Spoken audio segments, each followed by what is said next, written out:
Let's now take a look at the detailed events happening during an action potential. An action potential begins when voltage-gated ion channels open, thereby altering membrane permeability to sodium and potassium. And this figure here shows the changes in membrane potential that takes place during an action potential. As you can see, before and after the action potential, the neuron is at its resting membrane potential, which is around negative 70 millivolts. The action potential itself can be divided into three phases. There's a rising phase, there's a falling phase, and then there is an after hyperpolarization phase. This is just a stem graph reflecting membrane potential changes happening during the action potential. But now we're adding a separate graph showing what happens to ion permeability of the membrane during action potential. And I've also included a separate illustration of a cell with the sodium and potassium concentration gradient here to remind you the direction of ion flow when their respective channels open. So now, take a look at 1 and 2 before the action potential. Okay. This is where the cell is at its resting membrane potential of around negative 70 millivolts. Okay. And here, the action potential begins when graded potential coming from the cell body reaches the trigger zone. And it depolarizes the membrane to its threshold of about negative 55 millivolts. Okay. And at that membrane potential, the voltage-gated sodium channels open. And that increase in sodium permeability means sodium moves into the cell, thereby depolarizing the cell further. Okay, and meaning more sodium comes in and more depolarization, more sodium, more depolarization, and so on and so forth. So that's reflected in this rapid rise of the action potential. Okay. And sodium influx is driven by both its concentration gradient, as well as there being more negative charges inside the cell. Okay.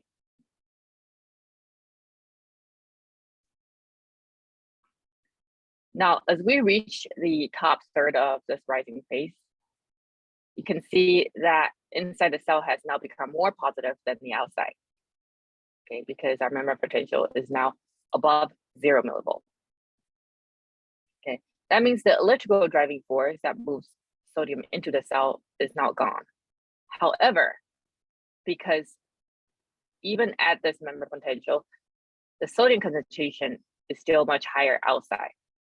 Okay, so that concentration gradient driving force will continue to move sodium into the cell. And so here, the membrane potential continues to become more positive as the membrane potential reaches the equilibrium potential of the sodium. Okay. And the equilibrium potential of sodium is around positive 60. Okay, and so we don't quite reach there yet because at this point, now the sodium channels, the voltage-gated sodium channels begin to close, and this is where the potassium channels are open. Okay, so during this falling phase of the action potential, okay, the slower acting potassium channel or slower acting voltage-gated potassium channels are open. Okay. Keep in mind that they respond to the same stimulus as the voltage-gated sodium channels, and that is depolarization. So at this point, they have already started opening, but because they are slower to open, okay, most of them don't open until much later than the peak of this sodium permeability. Okay. And so at the peak of the action potential, now almost all the potassium channels are now finally open. And this large increase in potassium permeability now drives the rapid falling phase of the action potential. as the potassium moves out of the cell. And so the potassium moves out of the cell, driven by both its concentration gradient as well as the now positive membrane potential. Okay. And so we see this rapid fall in the membrane potential. And at the negative 70 millivolt, the cell has now returned to its resting membrane potential. Well, we see that there is an undershoot. So the membrane potential actually becomes further more negative than negative 70. And that's because at this point, we still have voltage-gated potassium channels that are still open. So potassium will continue to slow down its concentration gradient and making the membrane even more negative than its resting state as the membrane potential moves toward the equilibrium potential for potassium. And finally, the potassium channels or the voltage-gated potassium channels close, and the cell returns to its resting membrane potential.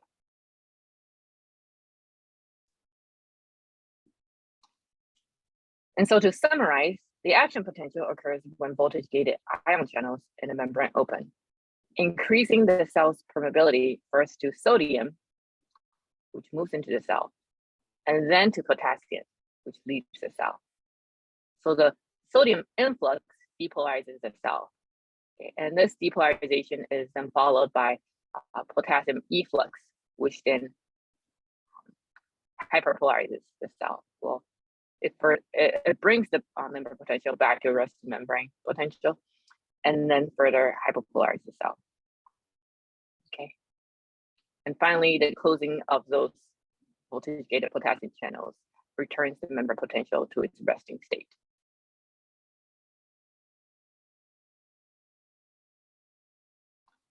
Here is the main view looking at what's happening at the channels during each phase of the action potential. Okay. As you can see at the resting membrane potential, both the voltage-gated sodium channels as well as the voltage-gated potassium channels are closed. Okay. And now when the greater potential coming from the cell body reaches the trigger zone and bringing the membrane potential to the threshold of around negative 55 millivolts, okay, we see a certain rapid opening in these millions of voltage-gated sodium channels. And there's a rapid influx of sodium.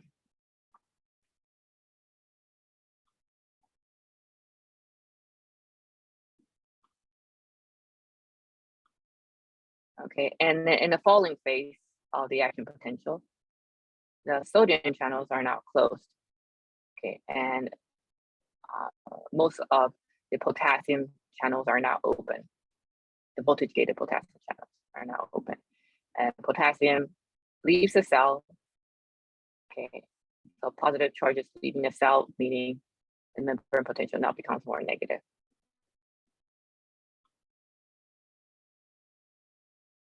And then the hyperpolarization is due to the cell being continued to be permeable to potassium through the voltage-gated potassium channels. Okay. And finally, those channels close, and that returns our membrane potential back to its resting state.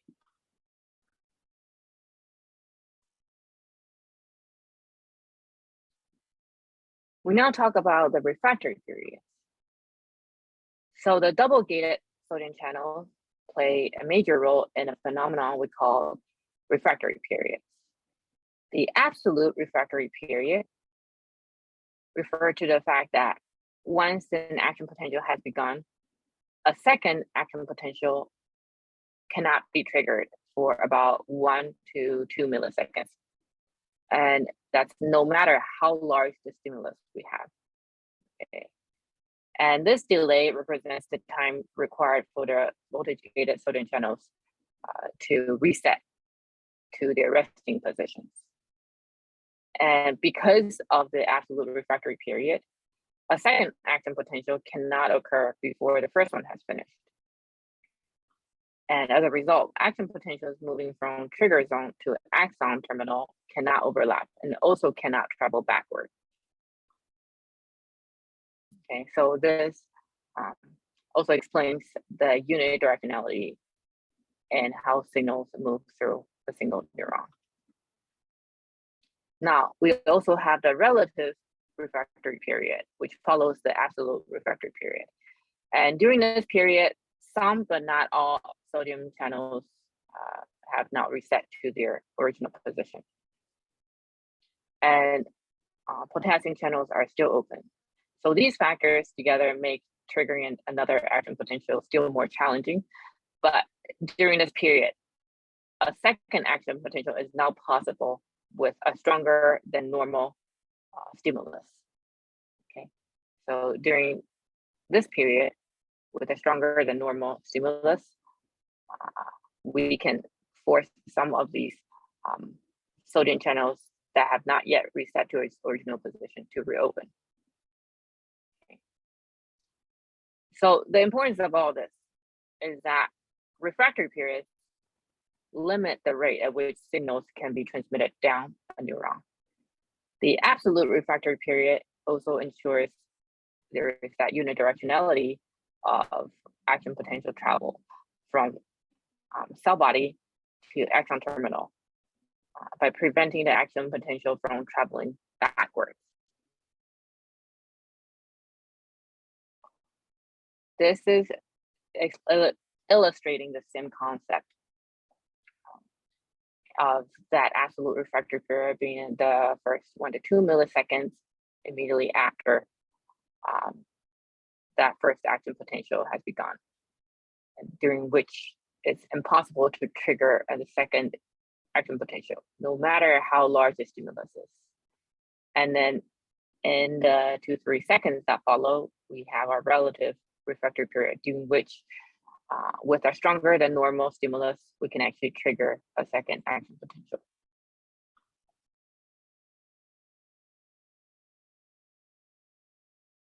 We now look at the phenomenon called saltatory conduction.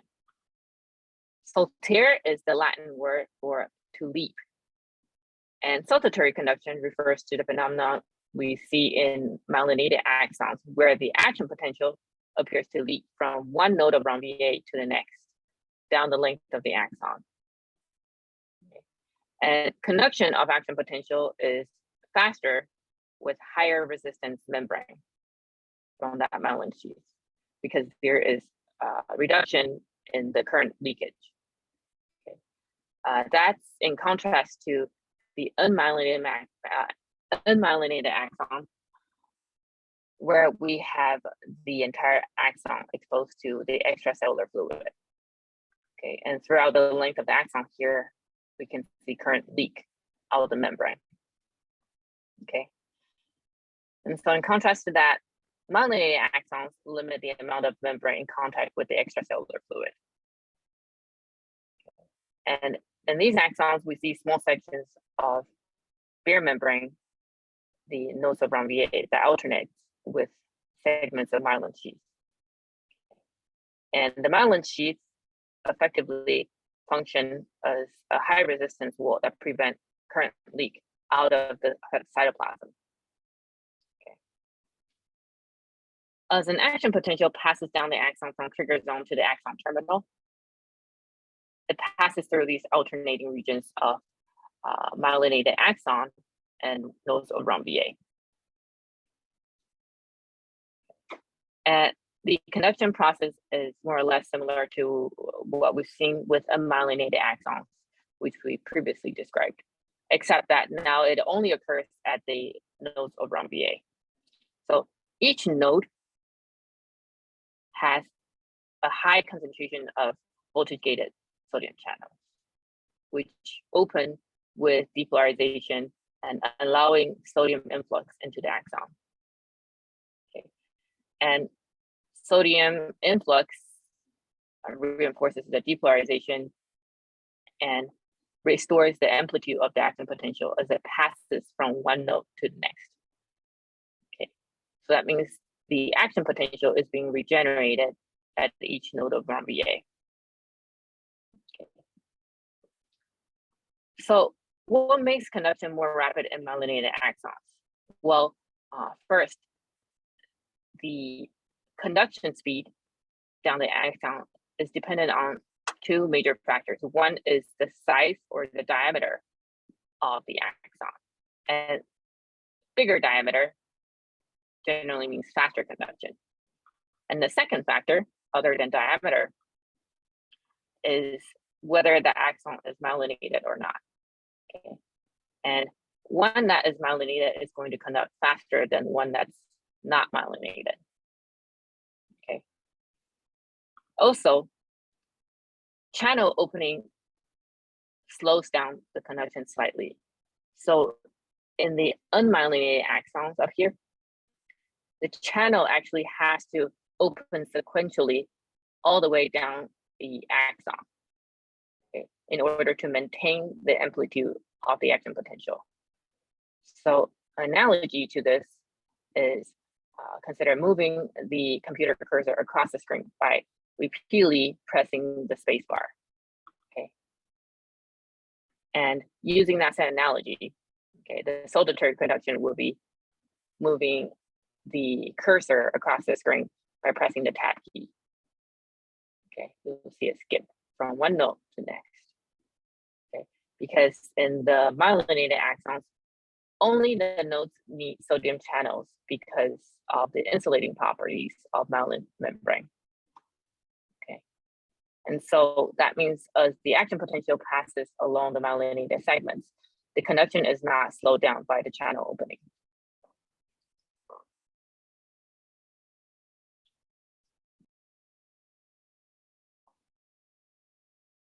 The importance of myelin sheath and solitary conduction is further exemplified in the disease we call multiple sclerosis.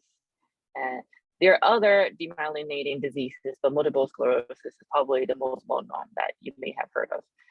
So in multiple sclerosis, this is an autoimmune disease where there is a demyelination or there is a loss of myelin sheath from the person's neuronal axons. And as you can see up here, this is a normal myelinated nerve where the action potential can be conducted by solitary conduction, okay, where the action potential jumps from one node to the next, okay, rapidly. And in multiple sclerosis, the person's immune system attacks the myelin sheath and removes the myelin sheath. And that reduces and blocks the conduction because the current is now able to leak out of the cell. And in many cases, that potential simply dies out, okay? It doesn't actually reach the axon terminal.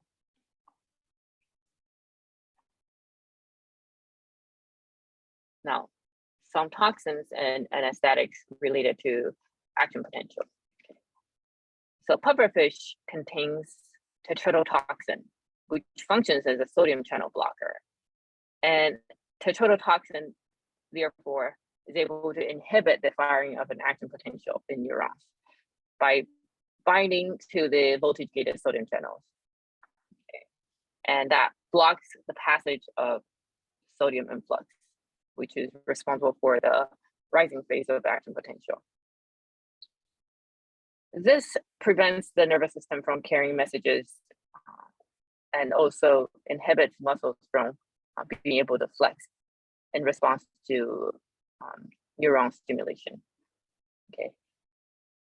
And procaine, also go by the trade name Novocaine, also works by blocking voltage-gated sodium channels. Okay.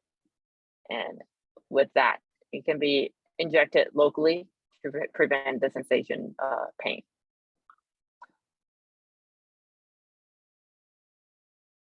Just a quick addendum to clarify on a few concepts.